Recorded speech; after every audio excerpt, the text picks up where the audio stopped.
तुमच्यासारखा 1% समजूतदारपणा जरी असता ना यांच्यामध्ये तरी परिस्थिती वेगळी असते आज. ऐकव, तू फक्त आम्हाला ऐकव. बघितलंस का तिथे, याला लहानाचा मोठा केला मी आणि हा समजूतदारपणाच्या गोष्टी मला सांगतोय. काडी काडी जमून ना मी हा संसार उभा केला. तुमच्यासारखं नाही, कमरेचं सोडून डोक्याला बांधण्याचा मूर्खपणा नाही केलाय मी. आणि मला समजूतदारपणाच्या गोष्टी सांगतोय. इतकी वर्ष संसार केला तो असाच, हा? तुम्हा तिघांना वाढवलं ते असंच. आणि आता बायकोचं ऐकून मला सांगतोय समजूतदारपणा असता तर परिस्थिती वेगळी झाली असते. हा, आता हेच बाकी राहिलं होतं ऐकायचं. आई हे बघ, आता तुझं काय आहे? हा, सिरियल चालू आहे आमच्या घरात. हा, जरा आवाज नाही झाला तर लगेच आले बघायला. हे घे, पाणीपट्टीचं बिल आणले. हो, आणि मला इंटरेस्ट नाही तुमच्या भांडणामध्ये. मग जा. ते इकडे मी भरतो. बघितलंस, आता हे बिल भरायचंय. या महिन्याचं खोलीचं भाडं द्यायचंय. समजूतदारपणा ना आता तू दाखव समीर. त्या किचनला कुलूप लावायचं आणि गपचूप नोकरी धरायची.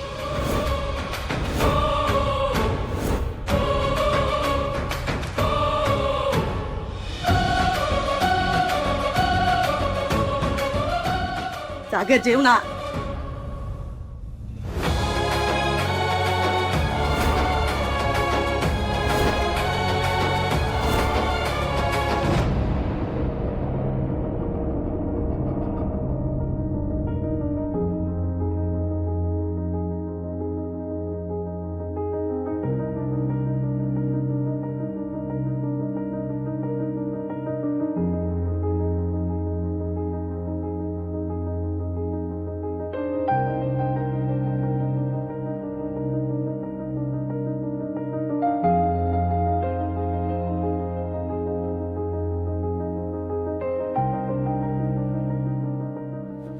बाबा, वहिनी,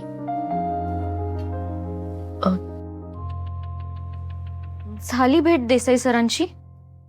काय म्हणाले ते?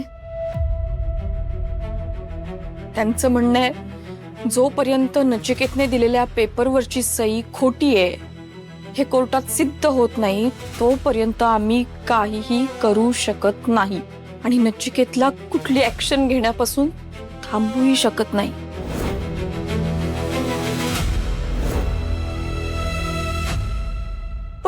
पण ह्या गोष्टी जर कोर्टात गेल्या तर त्या सॉर्ट व्हायला वेळ जाईल. आणि एवढा वेळ आहे का आपल्याकडे? दादानी जर खरंच आपल्याला 12-15 दिवसात घराबाहेर काढलं तर?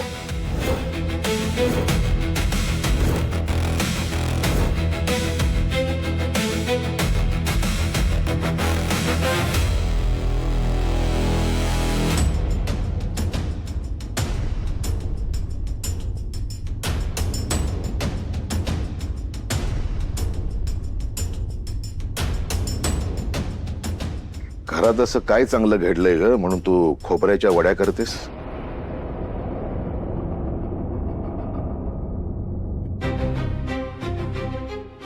तुम्ही प्रयत्न करून थकलात ना.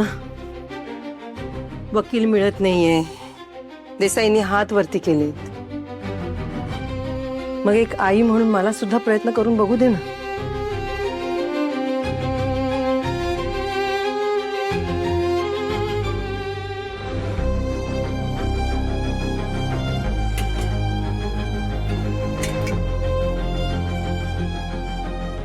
आई, नेमकं काय करणार आहात तुम्ही? अगं, नचिकेतला खोबऱ्याच्या वड्या खूप आवडतात ना, त्याच्याकडे जाते मी. अहो, तो कुठे राहतोय त्याचा पत्ता घेतलाय मी त्याच्याकडनं. मी स्वतः बोलणार आहे त्याच्याशी. आई आहे मी त्याची. आता तो भरकटलाय, पण प्रेमाने समजवलं तर नक्की ऐकेल तो माझं.